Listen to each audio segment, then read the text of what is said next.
ಓಂ ಶಾಂತಿ. ಶಿವ ತಂದೆಯ ಮಧುರ ಮಹಾವಾಕ್ಯ. ಮುರುಳಿಯ ದಿನಾಂಕ 2/2/2026. ಪ್ರಾತಃ ಮುರುಳಿ ಬಾಪ್ದಾದ ಮಧುಬನ. ಮಧುರ ಮಕ್ಕಳೇ, ನೀವು ನನ್ನನ್ನು ನೆನಪು ಮಾಡಿ ಮತ್ತು ಪ್ರೀತಿ ಮಾಡಿ, ಏಕೆಂದರೆ ನಾನೇ ನಿಮ್ಮನ್ನು ಸದಾ ಸುಖಿಯನ್ನಾಗಿ ಮಾಡಲು ಬಂದಿದ್ದೇನೆ. ಮಧುರ ಮಕ್ಕಳೇ, ನೀವು ನನ್ನನ್ನು ನೆನಪು ಮಾಡಿ ಮತ್ತು ಪ್ರೀತಿ ಮಾಡಿ, ಏಕೆಂದರೆ ನಾನೇ ನಿಮ್ಮನ್ನು ಸದಾ ಸುಖಿಯನ್ನಾಗಿ ಮಾಡಲು ಬಂದಿದ್ದೇನೆ. ಪ್ರಶ್ನೆ: ಯಾವ ಮಕ್ಕಳಿಂದ ತಪ್ಪು ಹುಡುಗಾಟಿಕೆಗಳು ಆಗುವುದು?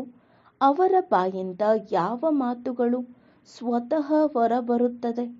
ಯಾವ ಮಕ್ಕಳಿಂದ ತಪ್ಪು ಹುಡುಗಾಟಿಕೆಗಳಾಗುತ್ತವೋ ಅವರ ಬಾಯಿಂದ ಯಾವ ಮಾತುಗಳು ಸ್ವತಃ ಹೊರಬರುತ್ತವೆ? ಉತ್ತರ: ಹುಡುಗಾಟಿಕೆ ಇರುವವರು ಈ ರೀತಿ ಹೇಳುತ್ತಾರೆ, ಅದೃಷ್ಟದಲ್ಲಿ ಏನಿದೆಯೋ ಅದು ಸಿಗುವುದು, ಸ್ವರ್ಗದಲ್ಲಂತೂ ಹೋಗಿಯೇ ಹೋಗುತ್ತೇವೆ. ತಂದೆಯು ತಿಳಿಸುತ್ತಾರೆ, ಈ ಮಾತು ಪುರುಷಾರ್ಥಿ ಮಕ್ಕಳದ್ದಲ್ಲ. ಶ್ರೇಷ್ಠ ಪದವಿಯನ್ನೇ ಪಡೆಯುವ ಪುರುಷಾರ್ಥ ಮಾಡಬೇಕು. ಯಾವಾಗ ಶ್ರೇಷ್ಠ ಪದವಿಯನ್ನೇ ಕೊಡುವುದಕ್ಕಾಗಿ ತಂದೆಯು ಬಂದಿದ್ದಾರೆ ಅಂದ ಮೇಲೆ ಆಲಸ್ಯ ಮಾಡಬೇಡಿ. ಗೀತೆ: ಬಾಲ್ಯದ ದಿನಗಳನ್ನು ಮರೆಯಬಾರದು. ಓಂ ಶಾಂತಿ. ಮಧುರಾತಿ ಮಧುರ ಆತ್ಮಿಕ ಮಕ್ಕಳು, ಗೀತೆಯ ಸಾಲಿನ ಅರ್ಥವನ್ನು ತಿಳಿದುಕೊಂಡಿರಿ. ನೀವೀಗ ಜೀವಿಸಿದ್ದಂತೆಯೇ ಬೇಹದ್ದಿನ ತಂದೆಯ ಮಕ್ಕಳಾಗಿದ್ದೀರಿ. ಇಡೀ ಕಲ್ಪವಂತೂ ಲೌಕಿಕ ತಂದೆಯ ಮಕ್ಕಳಾಗುತ್ತೀರಿ. ಈಗ ಕೇವಲ ನೀವು ಬ್ರಾಹ್ಮಣ ಮಕ್ಕಳು ಬೇಹದ್ದಿನ ತಂದೆಯವರಾಗಿದ್ದೀರಿ. ನಿಮಗೆ ತಿಳಿದಿದೆ, ನಾವು ಬೇಹದ್ದಿನ ತಂದೆಯಿಂದ ಬೇಹದ್ದಿನ ಆಸ್ತಿಯನ್ನು ತೆಗೆದುಕೊಳ್ಳುತ್ತಿದ್ದೇವೆ. ಒಂದು ವೇಳೆ ತಂದೆಯನ್ನು ಬಿಟ್ಟರೆ ಬೇಹದ್ದಿನ ಆಸ್ತಿಯು ಸಿಗುವುದಿಲ್ಲ. ಭಲೆ ನೀವು ತಿಳಿಸುತ್ತೀರಿ, ಆದರೆ ಸ್ವಲ್ಪದರಲ್ಲಿಯೇ ಯಾರೂ ಖುಷಿಯಾಗುವುದಿಲ್ಲ. ಮನುಷ್ಯರು ಹಣವನ್ನು ಹೆಚ್ಚಿಸುತ್ತಾರೆ. ಹಣವಿಲ್ಲದಿದ್ದರೆ ಸುಖವಿರಲು ಸಾಧ್ಯವಿಲ್ಲ. ಹಣವೂ ಬೇಕು, ಶಾಂತಿಯೂ ಬೇಕು, ನಿರೋಗಿ ಕಾಯವೂ ಬೇಕು. ಇಂದು ಪ್ರಪಂಚದಲ್ಲಿ ಏನಿದೆ, ನಾಳೆ ಏನಾಗುವುದು ಎಂಬುದನ್ನು ನೀವು ಮಕ್ಕಳೇ ತಿಳಿದುಕೊಂಡಿದ್ದೀರಿ. ವಿನಾಶವಂತೂ ಸಮ್ಮುಖದಲ್ಲಿ ನಿಂತಿದೆ. ಮತ್ಯಾರ ಬುದ್ಧಿಯಲ್ಲಿಯೂ ಈ ಮಾತುಗಳಿಲ್ಲ. ಒಂದು ವೇಳೆ ವಿನಾಶವು ಸಮ್ಮುಖದಲ್ಲಿದೆ ಎಂಬುದನ್ನು ತಿಳಿದುಕೊಂಡರೂ ಸಹ ಈಗ ಏನು ಮಾಡಬೇಕೆಂಬುದು ಅರ್ಥವಾಗುವುದಿಲ್ಲ. ನೀವು ಮಕ್ಕಳು ತಿಳಿದುಕೊಂಡಿದ್ದೀರಿ, ಯಾವಾಗ ಬೇಕಾದರೂ ಯುದ್ಧವಾಗಬಹುದು. ಒಂದು ಸಣ್ಣ ಕಿಡಿಯಿಂದಲೇ ಎಲ್ಲವೂ ಸಮಾಪ್ತಿಯಾಗುವುದರಲ್ಲಿ ತಡವಾಗುವುದಿಲ್ಲ. ಈ ಹಳೆಯ ಪ್ರಪಂಚವು ಸಮಾಪ್ತಿಯಾಯಿತೆಂದರೆ ಆಯಿತು. ಆದ್ದರಿಂದ ಈಗ ಬಹುಬೇಗನೆ ತಂದೆಯಿಂದ ಆಸ್ತಿಯನ್ನು ತೆಗೆದುಕೊಳ್ಳಬೇಕಾಗಿದೆ. ತಂದೆಯನ್ನು ಸದಾ ನೆನಪು ಮಾಡುತ್ತಿದ್ದರೆ ಬಹಳ ಖುಷಿಯಾಗಿರುತ್ತೀರಿ. ದೇಹಾಭಿಮಾನದಲ್ಲಿ ಬರುವುದರಿಂದ ತಂದೆಯನ್ನು ಮರೆತು ದುಃಖಿಯಾಗುತ್ತೀರಿ. ತಂದೆಯನ್ನು ಎಷ್ಟು ನೆನಪು ಮಾಡುತ್ತೀರೋ ಅಷ್ಟು ಬೇಹದ್ದಿನ ತಂದೆಯಿಂದ ಸುಖ ಪಡೆಯುತ್ತೀರಿ. ನೀವು ಇಂತಹ ಲಕ್ಷ್ಮೀನಾರಾಯಣರಾಗುವುದಕ್ಕಾಗಿ ಬಂದಿದ್ದೀರಿ. ರಾಜ ರಾಣಿಯರಾಗುವುದರಲ್ಲಿ ಮತ್ತು ಪ್ರಜೆಗಳಿಗೆ ನೌಕರ ಚಾಕರರಾಗುವುದರಲ್ಲಿ ಬಹಳ ಅಂತರವಿದೆಯಲ್ಲವೇ? ಈಗಿನ ಪುರುಷಾರ್ಥವೇ ಕಲ್ಪಕ್ಕಾಗಿ ನಿಶ್ಚಿತವಾಗಿ ಬಿಡುತ್ತದೆ. ನಾವು ಎಷ್ಟು ಪುರುಷಾರ್ಥ ಮಾಡಿದ್ದೇವೆ ಎಂದು ಅಂತಿಮದಲ್ಲಿ ಎಲ್ಲರಿಗೆ ಸಾಕ್ಷಾತ್ಕಾರವಾಗುವುದು. ಈಗಲೂ ತಂದೆಯು ತಿಳಿಸುತ್ತಾರೆ, ತಮ್ಮ ಸ್ಥಿತಿಯನ್ನು ನೋಡಿಕೊಳ್ಳುತ್ತಾ ಇರಿ. ಯಾವ ಮಧುರಾತಿ ಮಧುರ ತಂದೆಯಿಂದ ಸ್ವರ್ಗದ ಆಸ್ತಿಯು ಸಿಗುತ್ತದೆಯೋ ಅವರನ್ನು ನಾವು ಎಷ್ಟು ನೆನಪು ಮಾಡುತ್ತೇವೆ? ನಿಮ್ಮದೆಲ್ಲವೂ ನೆನಪಿನ ಮೇಲೆ ಆಧಾರಿತವಾಗಿದೆ. ಎಷ್ಟು ನೆನಪು ಮಾಡುತ್ತೀರೋ ಅಷ್ಟು ಖುಷಿಯೂ ಇರುವುದು. ನಾವೀಗ ಸಮೀಪಕ್ಕೆ ಬಂದು ತಲುಪಿದ್ದೇವೆ ಎಂದು ತಿಳಿಯುತ್ತಾರೆ. ಇನ್ನೂ ಕೆಲವರು ಗುರಿಯು ಇನ್ನಷ್ಟು ದೂರವಿದೆಯೋ ಎಂದು ಸುಸ್ತಾಗುತ್ತಾರೆ. ಗುರಿಯನ್ನು ತಲುಪಿದರೆ ಪರಿಶ್ರಮವು ಸಫಲವಾಗುವುದು. ಈಗ ಯಾವ ಗುರಿಯೆಡೆಗೆ ನೀವು ಹೋಗುತ್ತಿದ್ದೀರೋ ಅದನ್ನು ಪ್ರಪಂಚದವರು ತಿಳಿದುಕೊಂಡಿಲ್ಲ. ಭಗವಂತನೆಂದು ಯಾರಿಗೆ ಹೇಳಲಾಗುತ್ತದೆ ಎಂಬುದನ್ನು ಸಹ ಅವರು ತಿಳಿದುಕೊಂಡಿಲ್ಲ. ಭಗವಂತನೆಂದು ಹೇಳುತ್ತಾರೆ, ಮತ್ತೆ ಅವರು ಕಲ್ಲು ಮುಳ್ಳಿನಲ್ಲಿ ಇದ್ದಾರೆ ಎಂದು ಹೇಳಿಬಿಡುತ್ತಾರೆ. ಈಗ ನೀವು ಮಕ್ಕಳು ತಿಳಿದುಕೊಂಡಿದ್ದೀರಿ, ನಾವು ತಂದೆಯ ಮಕ್ಕಳಾಗಿ ಬಿಟ್ಟಿದ್ದೇವೆ. ಈಗ ತಂದೆಯ ಮತದ ಅನುಸಾರವೇ ನಡೆಯಬೇಕಾಗಿದೆ. ಬಲೆ ವಿದೇಶದಲ್ಲಿದ್ದೀರಿ, ಅಲ್ಲಿದ್ದರೂ ಸಹ ಕೇವಲ ತಂದೆಯನ್ನು ನೆನಪು ಮಾಡಬೇಕಾಗಿದೆ. ನಿಮಗೆ ಶ್ರೀಮತ ಸಿಗುತ್ತದೆ. ನೆನಪಿನ ವಿನಃ ಆತ್ಮವು ತಮೋ ಪ್ರಧಾನದಿಂದ ಸತೋ ಪ್ರಧಾನವಾಗಲು ಸಾಧ್ಯವಿಲ್ಲ. ನೀವು ಹೇಳುತ್ತೀರಿ, ಬಾಬಾ, ನಾವು ತಮ್ಮಿಂದ ಪೂರ್ಣ ಆಸ್ತಿಯನ್ನು ತೆಗೆದುಕೊಳ್ಳುತ್ತೇವೆ. ಹೇಗೆ ನಮ್ಮ ಬಾಬಾರವರು ಪೂರ್ಣ ಆಸ್ತಿಯನ್ನು ತೆಗೆದುಕೊಳ್ಳುತ್ತಾರೆ, ಹಾಗೆಯೇ ನಾವು ಸಹ ಪುರುಷಾರ್ಥ ಮಾಡಿ ಅವರ ಸಿಂಹಾಸನದ ಮೇಲೆ ಅವಶ್ಯಕವಾಗಿ ಕುಳಿತುಕೊಳ್ಳುತ್ತೇವೆ. ಮಮ್ಮ ಬಾಬಾರವರು ರಾಜರಾಜೇಶ್ವರಿಯಾಗುತ್ತಾರೆ ಅಂದಾಗ ನಾವು ಆಗುತ್ತೇವೆ. ಎಲ್ಲರಿಗಾಗಿ ಪರೀಕ್ಷೆಯು ಒಂದೇ ಆಗಿದೆ. ನಿಮಗೆ ಬಹಳ ಚಿಕ್ಕ ಮಾತನ್ನು ಕಲಿಸಲಾಗುತ್ತದೆ. ಕೇವಲ ತಂದೆಯನ್ನು ನೆನಪು ಮಾಡಿ. ಇದಕ್ಕೆ ಸಹಜ ರಾಜಯೋಗ ಬಲವೆಂದು ಕರೆಯಲಾಗುವುದು. ನಿಮಗೆ ತಿಳಿದಿದೆ, ರಾಜಯೋಗದಿಂದ ಅಂದರೆ ಯೋಗದಿಂದ ಬಹಳ ಬಲ ಸಿಗುತ್ತದೆ. ತಿಳಿದುಕೊಳ್ಳುತ್ತಾರೆ, ನಾವು ಯಾವುದೇ ವಿಕರ್ಮ ಮಾಡಿದರೂ ಶಿಕ್ಷೆಯನ್ನು ಅನುಭವಿಸುತ್ತೇವೆ. ಪದವಿ ಭ್ರಷ್ಟವಾಗುತ್ತದೆ. ನೆನಪಿನಲ್ಲಿಯೂ ಮಾಯೆಯು ವಿಘ್ನಗಳನ್ನು ಹಾಕುತ್ತದೆ. ಸದ್ಗುರುವಿನ ನಿಂದಕರಿಗೆ ನೆಲೆಯಿಲ್ಲವೆಂದು ಗಾಯನವಿದೆ. ಅವರಂತೂ ಗುರುವಿನ ನಿಂದಕರಿಗೆ ಎಂದು ಹೇಳುತ್ತಾರೆ. ನಿರಾಕಾರ ತಂದೆಯ ಬಗ್ಗೆ ಅವರಿಗೆ ತಿಳಿದಿಲ್ಲ. ಭಕ್ತರಿಗೆ ಫಲವನ್ನು ಕೊಡುವವರು ಭಗವಂತನೆಂದು ಗಾಯನವಿದೆ. ಅಂದಾಗ ಸಾಧು ಸಂತ ಮೊದಲಾದವರೆಲ್ಲರೂ ಭಕ್ತರಾಗಿದ್ದಾರೆ. ಭಕ್ತರೇ ಗಂಗಾ ಸ್ನಾನ ಮಾಡಲು ಹೋಗುತ್ತಾರೆ. ಭಕ್ತರು ಭಕ್ತರಿಗೆ ಫಲ ಕೊಡುವುದಿಲ್ಲ. ಒಂದು ವೇಳೆ ಭಕ್ತರಿಗೆ ಫಲ ಕೊಡುವುದಾದರೆ ಮತ್ತೆ ಭಗವಂತನನ್ನು ಏಕೆ ನೆನಪು ಮಾಡುವುದು? ಇದು ಭಕ್ತಿ ಮಾರ್ಗವಾಗಿದೆ. ಎಲ್ಲರೂ ಭಕ್ತರಾಗಿದ್ದಾರೆ. ಭಕ್ತರಿಗೆ ಫಲವನ್ನು ಕೊಡುವವರು ಭಗವಂತನಾಗಿದ್ದಾರೆ. ಹೆಚ್ಚು ಭಕ್ತಿ ಮಾಡುವವರು ಕಡಿಮೆ ಭಕ್ತಿ ಮಾಡುವವರಿಗೆ ಫಲ ಕೊಡುತ್ತಾರೆ ಎಂದಲ್ಲ. ಭಕ್ತಿ ಎಂದರೆ ಭಕ್ತಿ. ರಚನೆಗೆ ಹೇಗೆ ಆಸ್ತಿಯನ್ನು ಕೊಡುವರು? ಆಸ್ತಿಯು ರಚಯಿತನಿಂದಲೇ ಸಿಗುತ್ತದೆ. ಈ ಸಮಯದಲ್ಲಿ ಎಲ್ಲರೂ ಭಕ್ತರಾಗಿದ್ದಾರೆ. ಯಾವಾಗ ಜ್ಞಾನವು ಸಿಗುತ್ತದೆಯೋ ಆಗ ಭಕ್ತಿಯು ತಾನಾಗಿಯೇ ಬಿಟ್ಟು ಹೋಗುತ್ತದೆ. ಜ್ಞಾನದ ಜಿಂದಾಬಾದ್ ಆಗುತ್ತದೆ. ಜ್ಞಾನವಿಲ್ಲದೆ ಸದ್ಗತಿ ಹೇಗಾಗುವುದು? ಎಲ್ಲರೂ ತಮ್ಮ ಲೆಕ್ಕಾಚಾರಗಳನ್ನು ಮುಗಿಸಿಕೊಂಡು ಹೊರಟು ಹೋಗುತ್ತಾರೆ. ಅಂದಾಗ ಈಗ ನೀವು ಮಕ್ಕಳು ತಿಳಿದುಕೊಂಡಿದ್ದೀರಿ, ವಿನಾಶವು ಸಮ್ಮುಖದಲ್ಲಿಯೇ ನಿಂತಿದೆ. ವಿನಾಶಕ್ಕೆ ಮೊದಲೇ ಪುರುಷಾರ್ಥ ಮಾಡಿ ತಂದೆಯಿಂದ ಆಸ್ತಿಯನ್ನು ತೆಗೆದುಕೊಳ್ಳಬೇಕಾಗಿದೆ.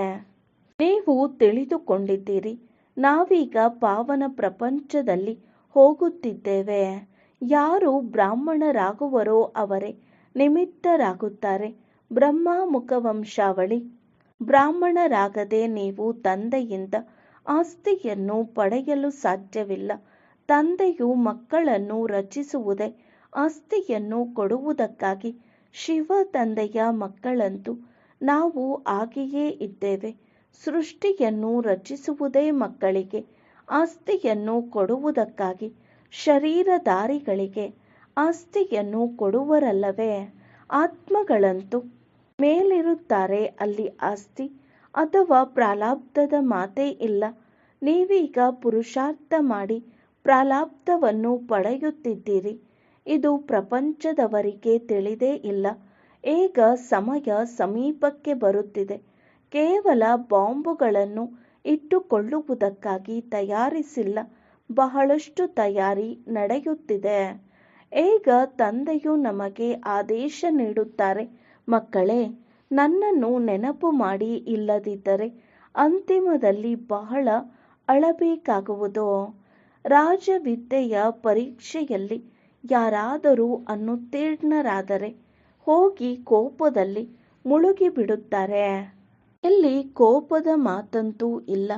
ಅಂತಿಮದಲ್ಲಿ ನಿಮಗೆ ಬಹಳ ಸಾಕ್ಷಾತ್ಕಾರಗಳಾಗುತ್ತವೆ. ನಾವು ಏನಾಗುತ್ತೇವೆ ಎಂಬುದು ಸಹ ತಿಳಿಯುತ್ತದೆ. ಪುರುಷಾರ್ಥ ಮಾಡಿಸುವುದು ತಂದೆಯ ಕೆಲಸವಾಗಿದೆ. ಮಕ್ಕಳು ಹೇಳುತ್ತಾರೆ, ಬಾಬಾ, ನಾವು ಕರ್ಮ ಮಾಡುತ್ತಾ ನೆನಪು ಮಾಡುವುದನ್ನು ಮರೆತು ಹೋಗುತ್ತೇವೆ. ಇನ್ನು ಕೆಲವರು ಬಾಬಾ ನೆನಪು ಮಾಡಲು ಬಿಡುವು ಸಿಗುವುದಿಲ್ಲವೆಂದು ಹೇಳುತ್ತಾರೆ. ಇದಕ್ಕೆ ತಂದೆಯು ತಿಳಿಸುತ್ತಾರೆ, ಒಳ್ಳೆಯದು. ಸಮಯವನ್ನು ತೆಗೆದು ನೆನಪಿನಲ್ಲಿ ಕುಳಿತುಕೊಳ್ಳಿ. ತಂದೆಯನ್ನು ನೆನಪು ಮಾಡಿ ಪರಸ್ಪರ ಮಿಲನ ಮಾಡುತ್ತೀರೆಂದರೂ ಸಹ ಇದೇ ಪ್ರಯತ್ನ ಮಾಡಿ. ನಾವು ತಂದೆಯನ್ನು ನೆನಪು ಮಾಡಬೇಕು. ಪರಸ್ಪರ ಸೇರಿ ಕುಳಿತುಕೊಳ್ಳುವುದರಿಂದ ನೀವು ಚೆನ್ನಾಗಿ ನೆನಪು ಮಾಡುತ್ತೀರಿ. ಸಂಘಟನೆಯ ಸಹಯೋಗ ಸಿಗುವುದು. ಮೂಲ ಮಾತು, ತಂದೆಯನ್ನು ನೆನಪು ಮಾಡಬೇಕಾಗಿದೆ. ಯಾರಾದರೂ ವಿದೇಶಕ್ಕೆ ಹೋಗುತ್ತೀರೆಂದರೆ ಅಲ್ಲಿ ಕೇವಲ ಒಂದು ಮಾತನ್ನು ನೆನಪಿಟ್ಟುಕೊಳ್ಳಿ, ತಂದೆಯ ನೆನಪಿನಿಂದಲೇ ನೀವು ತಮೋಪ್ರಧಾನರಿಂದ ಸತೋಪ್ರಧಾನರಾಗುತ್ತೀರಿ. ತಂದೆಯು ತಿಳಿಸುತ್ತಾರೆ, ಮಕ್ಕಳೇ, ಕೇವಲ ಒಂದು ಮಾತನ್ನು ನೆನಪಿಟ್ಟುಕೊಳ್ಳಿ, ತಂದೆಯನ್ನು ನೆನಪು ಮಾಡಿ. ಯೋಗ ಬಲದಿಂದ ಎಲ್ಲ ಪಾಪಗಳು ಭಸ್ಮವಾಗುತ್ತವೆ. ತಂದೆಯು ತಿಳಿಸುತ್ತಾರೆ, ಮನ್ಮನಾಭವ, ನನ್ನನ್ನು ನೆನಪು ಮಾಡಿದರೆ ವಿಶ್ವದ ಮಾಲೀಕರಾಗುವಿರಿ. ಮೂಲ ಮಾತು ನೆನಪಿನದ್ದಾಗಿದೆ. ನೀವು ಎಲ್ಲಿಯೂ ಹೋಗುವ ಮಾತಿಲ್ಲ, ಮನೆಯಲ್ಲಿಯೇ ಇರಿ. ಕೇವಲ ತಂದೆಯನ್ನು ನೆನಪು ಮಾಡಿ. ಪವಿತ್ರರಾಗದಿದ್ದರೆ ನೆನಪು ಮಾಡಲು ಸಾಧ್ಯವಿಲ್ಲ. ಎಲ್ಲರೂ ಬಂದು ತರಗತಿಯಲ್ಲಿ ಓದುತ್ತಾರೆಂದಲ್ಲ, ಮಂತ್ರವನ್ನು ತೆಗೆದುಕೊಂಡ ಮೇಲೆ ಬಲೆ ಎಲ್ಲಿಯಾದರೂ ಹೋಗಿರಿ. ಸತೋಪ್ರಧಾನರಾಗುವ ಮಾರ್ಗವನ್ನಂತೂ ತಂದೆಯು ತಿಳಿಸಿದ್ದಾರೆ. ವಾಸ್ತವದಲ್ಲಿ ಸೇವಾ ಕೇಂದ್ರಕ್ಕೆ ಬರುವುದರಿಂದ ನೀವು ಹೊಸ ಹೊಸ ಮಾತುಗಳನ್ನು ಕೇಳುತ್ತಿರುತ್ತೀರಿ. ಒಂದು ವೇಳೆ ಯಾವುದೇ ಕಾರಣದಿಂದ ಬರಲು ಸಾಧ್ಯವಾಗುವುದಿಲ್ಲ, ಮಳೆ ಬರುತ್ತದೆ, ಕರ್ಫ್ಯೂ ಉಂಟಾಗುತ್ತದೆ, ಯಾರೂ ಹೊರಬರಲು ಸಾಧ್ಯವಾಗದಿದ್ದರೆ ಏನು ಮಾಡುತ್ತೀರಿ? ತಂದೆಯು ತಿಳಿಸುತ್ತಾರೆ, ಪರವಾಗಿಲ್ಲ, ನೀವು ಶಿವನ ಮಂದಿರದಲ್ಲಿ ಹಾಲನ್ನು ಎರೆಯಲೇಬೇಕಾಗುವುದು ಎಂದಲ್ಲ. ಎಲ್ಲಿಯೇ ಇದ್ದರೂ ಸಹ ನೆನಪಿನಲ್ಲಿರಿ. ನಡೆಯುತ್ತಾ ತಿರುಗಾಡುತ್ತಾ ಅನ್ಯರಿಗೂ ಇದನ್ನೇ ಹೇಳಿರಿ. ತಂದೆಯನ್ನು ನೆನಪು ಮಾಡಿದರೆ ವಿಕರ್ಮಗಳು ವಿನಾಶವಾಗುತ್ತದೆ ಮತ್ತು ದೇವತೆಗಳಾಗಿ ಬಿಡುತ್ತೀರಿ. ಎರಡೇ ಅಕ್ಷರಗಳಿವೆ. ತಂದೆ ರಚಯಿತನಿಂದಲೇ ಆಸ್ತಿಯನ್ನು ಪಡೆಯಬೇಕಾಗಿದೆ. ರಚಯಿತನು ಒಬ್ಬರೇ ಆಗಿದ್ದಾರೆ. ಅವರು ಎಷ್ಟು ಸಹಜ ಮಾರ್ಗವನ್ನು ತಿಳಿಸುತ್ತಾರೆ. ತಂದೆಯನ್ನು ನೆನಪು ಮಾಡುವ ಮಂತ್ರವು ಸಿಕ್ಕಿಬಿಟ್ಟಿತು. ತಂದೆಯು ತಿಳಿಸುತ್ತಾರೆ, ಈ ಬಾಲ್ಯವನ್ನು ಮರೆಯಬೇಡಿ. ಇದು ನಗುತ್ತಿದ್ದೀರಿ, ಎಂದು ನಗುತ್ತಿದ್ದೀರಿ. ಒಂದು ವೇಳೆ ತಂದೆಯನ್ನು ಮರೆತರೆ ನಾಳೆ ಅಳಬೇಕಾಗುವುದು. ತಂದೆಯಿಂದ ಪೂರ್ಣ ಆಸ್ತಿಯನ್ನು ತೆಗೆದುಕೊಳ್ಳಬೇಕು. ಎಂತಹವರು ಅನೇಕರಿದ್ದಾರೆ. ಸ್ವರ್ಗದಲ್ಲಿಯಂತೂ ಹೋಗುತ್ತೇವೆ. ಅದೃಷ್ಟದಲ್ಲಿ ಏನಿರುವುದೋ ಅದೇ ಸಿಗುವುದು ಎಂದು ಹೇಳುತ್ತಾರೆ. ಅವರಿಗೆ ಪುರುಷಾರ್ಥಿಗಳೆಂದು ಹೇಳುವುದಿಲ್ಲ. ಮನುಷ್ಯರು ಪುರುಷಾರ್ಥ ಮಾಡುವುದು ಶ್ರೇಷ್ಠ ಪದವಿಯನ್ನು ಪಡೆಯುವುದಕ್ಕಾಗಿ. ಅಂದ ಮೇಲೆ ಈಗ ತಂದೆಯಿಂದ ಶ್ರೇಷ್ಠ ಪದವಿ ಸಿಗುತ್ತದೆ ಅಂದಾಗ ಏಕೆ ಆಲಸ್ಯ ಮಾಡಬೇಕು? ಯಾರು ಶಾಲೆಯಲ್ಲಿ ಓದುವುದಿಲ್ಲವೋ ಅವರು ವಿದ್ಯಾವಂತರ ಮುಂದೆ ತಲೆಬಾಗುತ್ತಾರೆ. ತಂದೆಯನ್ನು ಪೂರ್ಣ ನೆನಪು ಮಾಡದಿದ್ದರೆ ಪ್ರಜೆಗಳಲ್ಲಿ ಹೋಗಿ ನೌಕರ ಚಾಕರರಾಗುತ್ತಾರೆ. ಇದರಲ್ಲಿಯೇ ಖುಷಿಯಾಗಿ ಬಿಡಬಾರದು. ಮಕ್ಕಳು ಸಮ್ಮುಖದಲ್ಲಿ ರಿಫ್ರೆಶ್ ಆಗಿ ಹೋಗುತ್ತೀರಿ. ಕೆಲವರು ಬಂಧನದಲ್ಲಿ ಇರುವವರಾಗಿದ್ದಾರೆ. ಆದರೂ ಪರವಾಗಿಲ್ಲ. ಮನೆಯಲ್ಲಿ ಕುಳಿತೇ ತಂದೆಯನ್ನು ನೆನಪು ಮಾಡಿ. ಎಷ್ಟೊಂದು ತಿಳಿಸುತ್ತೇನೆ. ಮೃತ್ಯು ಸಮ್ಮುಖದಲ್ಲಿ ನಿಂತಿದೆ. ಆಕಸ್ಮಿಕವಾಗಿ ಯುದ್ಧವು ಆರಂಭವಾಗಿ ಬಿಡುವುದು ಕಾಣುತ್ತದೆ. ಯುದ್ಧವು ಆಯಿತೆಂದರೆ ಆಯಿತು. ರೇಡಿಯೋಗಳಿಂದಲೂ ಎಲ್ಲವೂ ತಿಳಿಯುತ್ತಾ ಹೋಗುತ್ತದೆ. ಸ್ವಲ್ಪ ಗಡಿಬಿಡಿ ಮಾಡಿದರೆ ನಾವು ಈ ರೀತಿ ಮಾಡಿಬಿಡುತ್ತೇವೆ ಎಂದು ಹೇಳಿಬಿಡುತ್ತಾರೆ. ಮೊದಲೇ ಹೇಳಿಬಿಡುತ್ತಾರೆ. ಬಾಂಬುಗಳ ಗರ್ವವು ಬಹಳಷ್ಟಿದೆ. ತಂದೆಯೂ ಹೇಳುತ್ತಾರೆ, ಮಕ್ಕಳೇ, ನೀವಿನ್ನೂ ಯೋಗ ಬಲದಿಂದ ಬುದ್ಧಿವಂತರಾಗಿಲ್ಲ. ಯುದ್ಧವಾಗಿ ಬಿಡಲಿ, ಇದು ಡ್ರಾಮಾನುಸಾರ ಆಗುವುದಿಲ್ಲ. ಏಕೆಂದರೆ ಮಕ್ಕಳು ಇನ್ನೂ ಪೂರ್ಣ ಆಸ್ತಿಯನ್ನು ತೆಗೆದುಕೊಂಡಿಲ್ಲ. ಈಗಿನ್ನೂ ಪೂರ್ಣ ರಾಜಧಾನಿಯು ಸ್ಥಾಪನೆಯಾಗಿಲ್ಲ. ಸ್ವಲ್ಪ ಸಮಯ ಬೇಕು.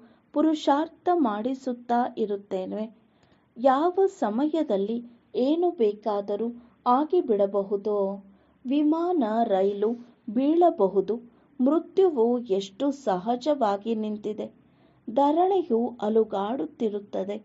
ಭೂಕಂಪವು ಎಲ್ಲದಕ್ಕಿಂತ ಹೆಚ್ಚು ಕೆಲಸ ಮಾಡುವುದು.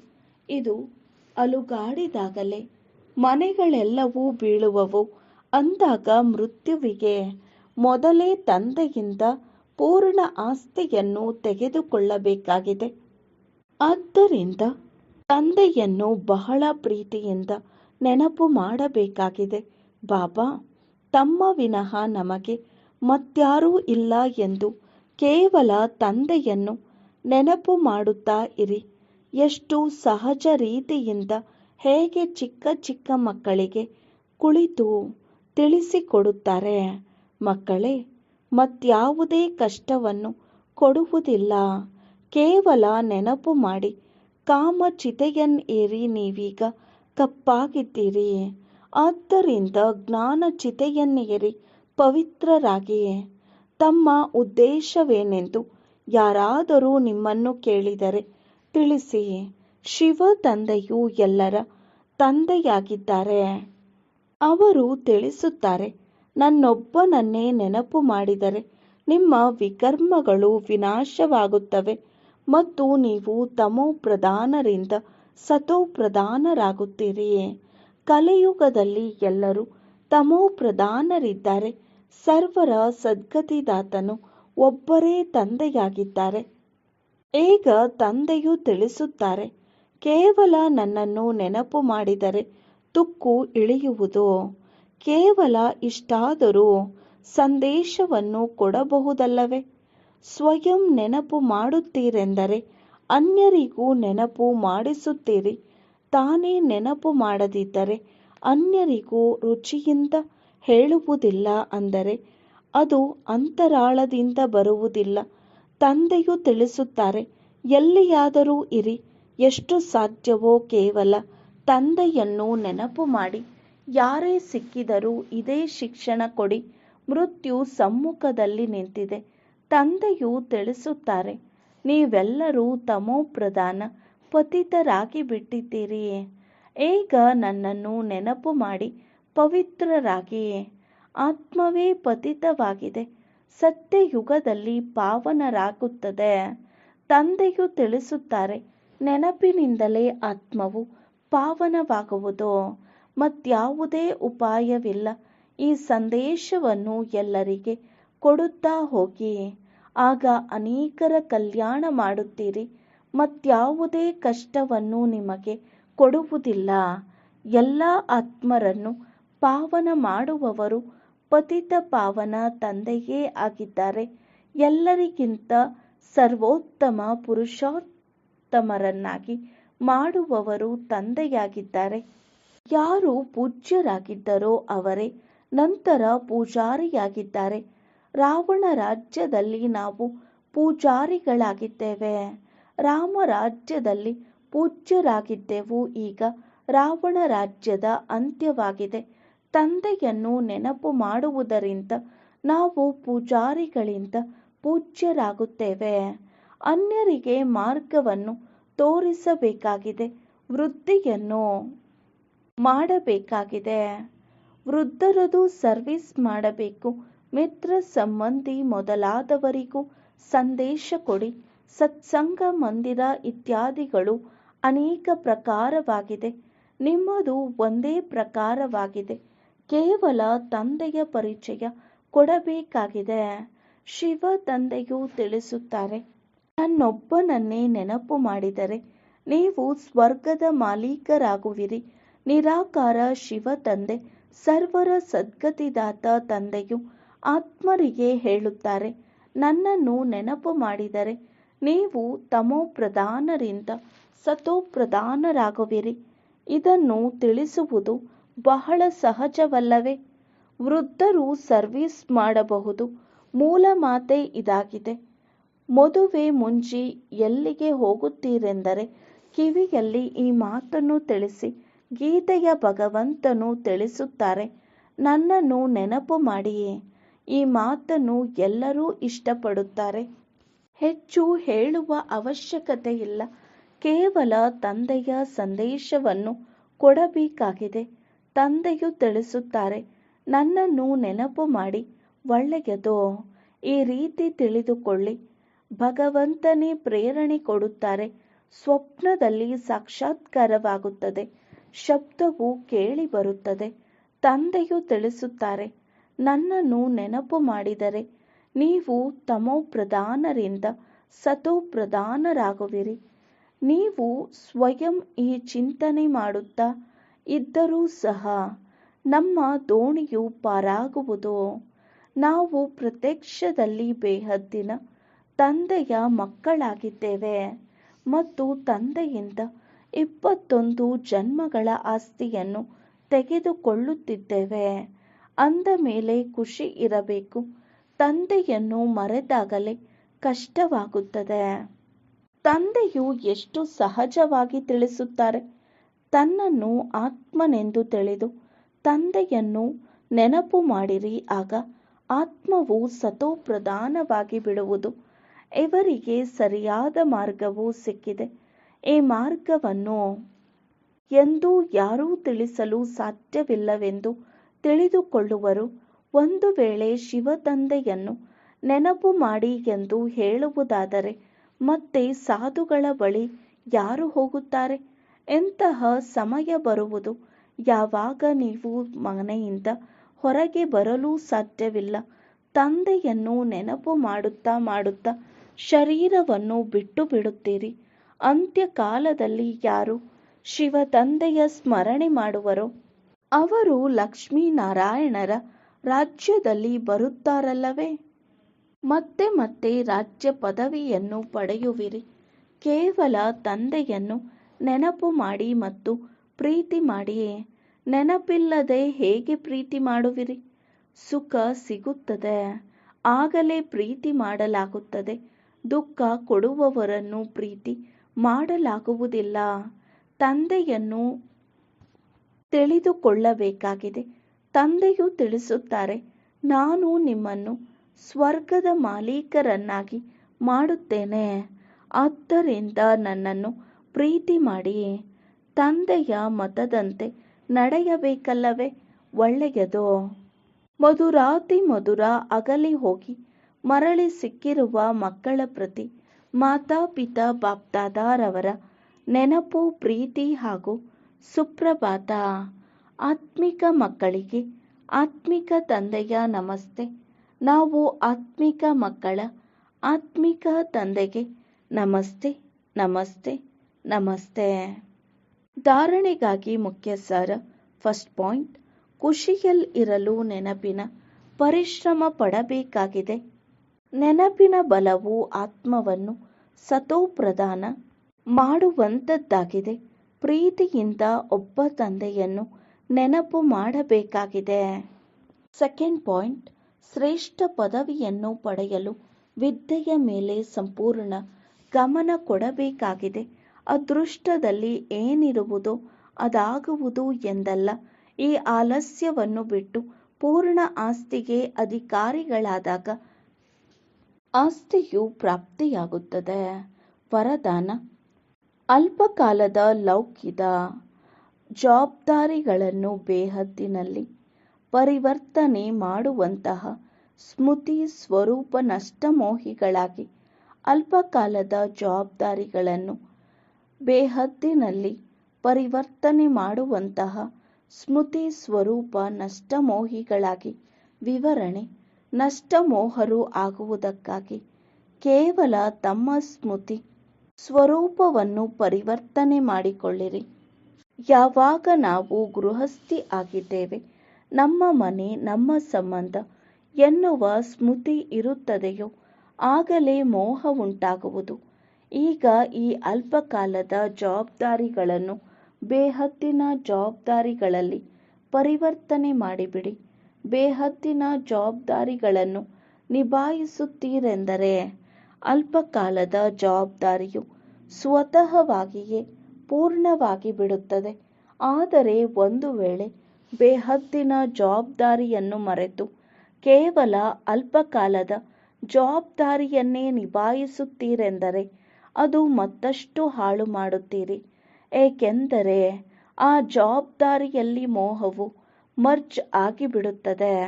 ಆದ್ದರಿಂದ ತಮ್ಮ ಸ್ಮೃತಿ ಸ್ವರೂಪವನ್ನು ಪರಿವರ್ತನೆ ಮಾಡಿ ನಷ್ಟಮೋಹಿ ಆಗಿರಿ. ಸ್ಲೋಗನ್: ಇಂತಹ ತೀವ್ರ ಹಾರುವ ಪಕ್ಷಿಯಾಗಿರಿ, ಅದರಿಂದ ಮಾತುಗಳೆಂಬ ಮೋಡಗಳು ಸೆಕೆಂಡಿನಲ್ಲಿಯೇ ಪಾರಾಗಿ ಬಿಡಲಿ. ಇಂತಹ ತೀವ್ರ ಹಾರುವ ಪಕ್ಷಿಯಾಗಿರಿ, ಅದರಿಂದ ಮಾತುಗಳೆಂಬ ಮೋಡಗಳು ಸೆಕೆಂಡಿನಲ್ಲಿಯೇ ಪಾರಾಗಿ ಬಿಡಲಿ. ಅವ್ಯಕ್ತ ಸೂಚನೆ: ಏಕತೆ ಮತ್ತು ನಿಸ್ವಾರ್ಥದ ಮತ್ತು ವಿಶ್ವಾಸದ ಗುಣಲಕ್ಷಣಗಳ ಮೂಲಕ ಸಫಲತಾ ಸಂಪನ್ನರಾಗಿರಿ.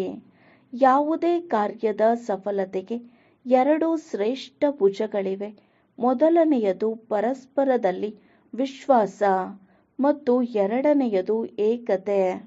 ಎಲ್ಲಿ ಸಂಘಟಿತ ರೂಪದಲ್ಲಿ ಎಲ್ಲರದ್ದು ಏಕಮತವಿದೆ, ಪರಸ್ಪರದಲ್ಲಿ ಒಬ್ಬರಿನ್ನೊಬ್ಬರ ಪ್ರತಿ ವಿಶ್ವಾಸವಿದೆ, ಅಲ್ಲಿ ಸಫಲತೆ ಕೊರಳಿನ ಹಾರವಾಗಿದೆ. ಸಂಸ್ಕಾರ ಭಿನ್ನ ಭಿನ್ನವಾಗಿದೆ ಮತ್ತು ಅದೇ ರೀತಿ ಇರುತ್ತವೆ. ಆದರೆ ಒಂದು ವೇಳೆ ಯಾವುದೇ ಸಂಸ್ಕಾರ ಘರ್ಷಣೆಯುಳ್ಳವರಾಗಿದ್ದರೆ ಇನ್ನೊಬ್ಬರು ಚಪ್ಪಾಳೆ ತಟ್ಟಬೇಡಿ. ಪ್ರತಿಯೊಬ್ಬರೂ ತಮ್ಮನ್ನು ಚೇಂಜ್ ಮಾಡಿಕೊಳ್ಳಿ. ಆಗ ಏಕತೆ ಸದಾ ಕಾಲಕ್ಕಾಗಿ ಇರಲು ಸಾಧ್ಯ. ಓಂ ಶಾಂತಿ.